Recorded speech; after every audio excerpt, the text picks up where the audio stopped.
Labour will campaign this weekend over claims that millions of people are missing from the electoral register.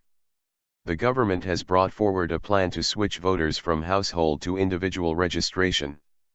Labour says this will mean a disproportionately high number of its supporters will end up being left off the new rolls.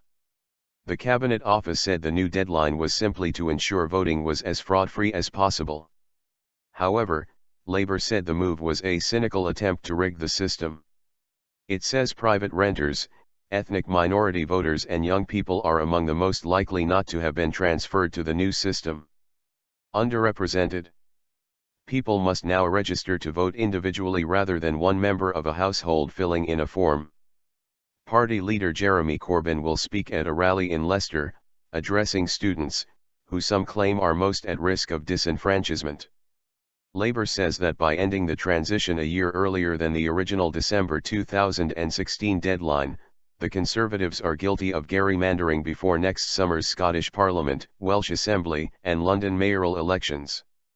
Labour peer Lord Falconer told BBC Radio 4's Today programme that the situation was very bad.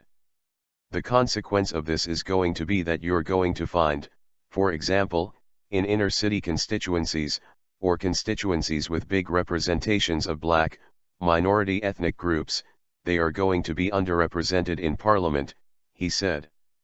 Lord's debate. John Penrose, Minister for Constitutional Reform, said the government had been carrying out checks for 18 months and everyone who was not on the register had been contacted 9 times. Every single genuine elector who's out there will have been confirmed and put on the register, he said. The only ones therefore taken off will be people who've either moved house, or died or in some cases never existed, because they were put on the register fraudulently.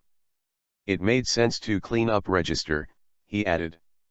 The Electoral Commission is recommending that peers vote against the timetable change when it is debated in the Lords on Tuesday because it fears people will be disenfranchised.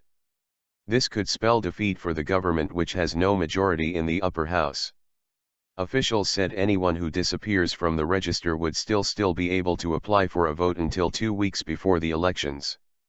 The new system of voters having to register individually has been rolling out across England, Wales, and Scotland since last year.